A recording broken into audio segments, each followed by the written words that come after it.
جحيش، باحثة وخبيرة في التكنولوجيا. أهلا بك سيداتي الفاضلة معنا. أهلا بك وشكرا على الدعوة. وكذلك أسعد باستضافة السيد جواد علال سمير المدير العام للشركة التكنولوجية أدكس. أهلا بك سيدي الفاضل. شكرا، أهلا بكم وشكرا للاستضافة. شكرا. إذا بداية أبدأ معك سيدة سميرة، كنتم شاركتم في هذا المعرض المتعلق بالرقمنة، ربما ما هو انطباعكم حول هذا المعرض وكيف أو حول هذا فعاليات هذا المشاركة التي تمت في هذا دائما حول الرقمنة؟ شكرا. Moi, je dirais que le domaine qui profite le plus durant cette crise sanitaire, c'est la signature des contrats à distance. La raison, c'est la distanciation physique. Et la signature électronique arrive à temps, depuis 2015. Donc, je me dis, bon, c'est vrai que c'est une bonne chose. On est fiers, on est content, on reste toujours ambitieux. Sauf que c'est insuffisant, ça reste à faire. Pourquoi? Parce que, mon point de vue en tant qu'experte, la signature électronique arrive au terme d'un chantier qu'on appelle transformation digitale. Ce chantier, c'est quoi au juste? C'est l'intégration d'outils et de solutions au sein d'une organisation. Donc sur le plan organisationnel, process, métier, donc toutes les fonctions de l'entreprise sont concernées. La question que je me pose, est-ce que cette signature électronique est prête à être intégrée dans nos organisations? Ou autrement dit, est-ce que nos entités ou nos entreprises sont prêtes à accueillir cette signature électronique? Voilà. Après, bon, on passera pour l'aspect sécurité. Je laisse la parole à M. Jawad.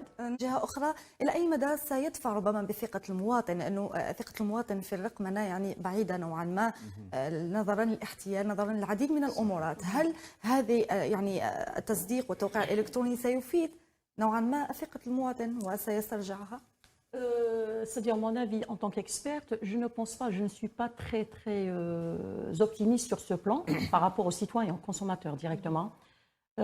Si on revoit les chiffres, par exemple, concernant les transactions e-payment en ligne depuis le lancement de octobre 2016 à ce jour, on a enregistré à peu près 6 243 799 000 transactions depuis 2016.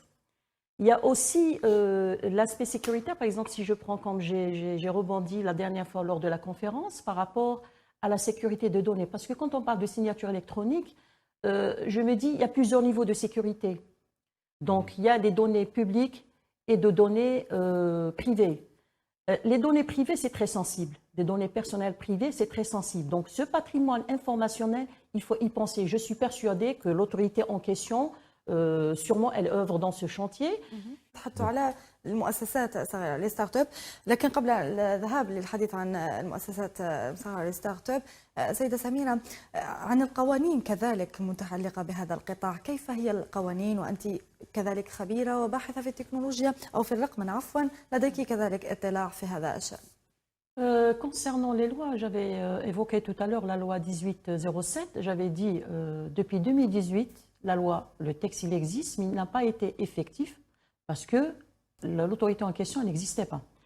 Je vais vous donner juste un exemple concernant le classement selon Comparitech en 2020. C'est un bureau britannique spécialisé dans la cybersécurité. Ils ont classé l'Algérie 76e sur 76 pays. Autrement dit, on est les derniers. Pourquoi? Ce classement a été basé sur deux critères où les raisons majeures, ce sont deux. La première raison, ils ont jugé que le taux d'infection des équipements Tawana, ils sont très élevés. Ils sont plus de 24% concernant le mobile et plus de 20% concernant les PC. Hein? Et la deuxième raison, c'est le vide juridique. Donc, je parlais de cette loi, ils ont jugé, c'est-à-dire, bon, je parle du bureau, hein, ils ont jugé que sur l'aspect réglementaire, la loi TANA, elle est jugée défaillante et faible en termes de protection de données. Donc, quand on parle, bon, je suis très contente parce que quand j'intervenais en Afrique, je parlais d'intelligence artificielle, je parlais de blockchain, je parlais de signature électronique.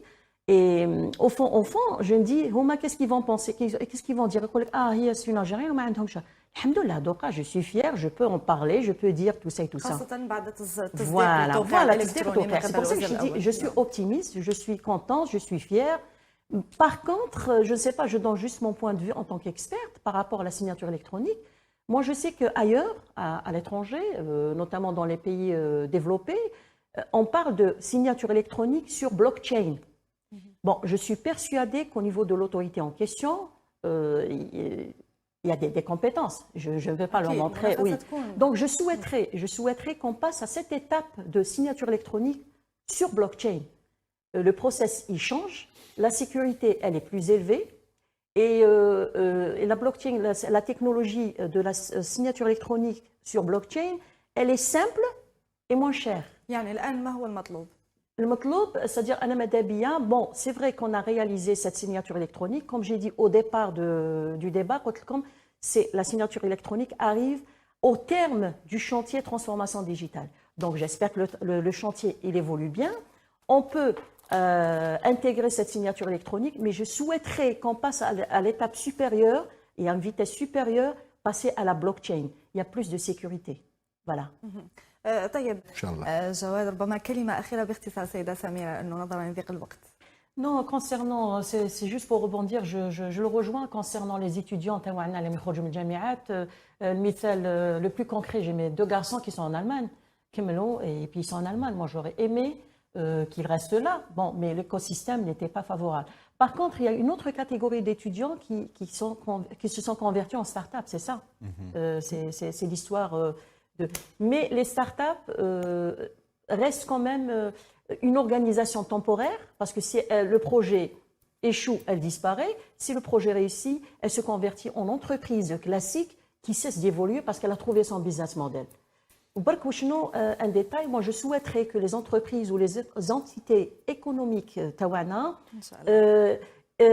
créent un programme comme à l'étranger, un programme, ce qu'on appelle un programme de fusion et de rachat des start-up pour évoluer, comme l'exemple de Intel et Cisco. Ils ont racheté des start-up prometteuses pour. C'était un choix de. نتمنى الافضل، نتمنى ان يكون هذا القطاع في المستقبل قطاع مزدهر ومتطور ومتفاعل مع كل تكنولوجيات مع العالم، وحتى يكون لما لا ان شاء الله نفتخر يكون التصنيف الجزائري في التكنولوجيا والرقمنه يليق بالجزائر.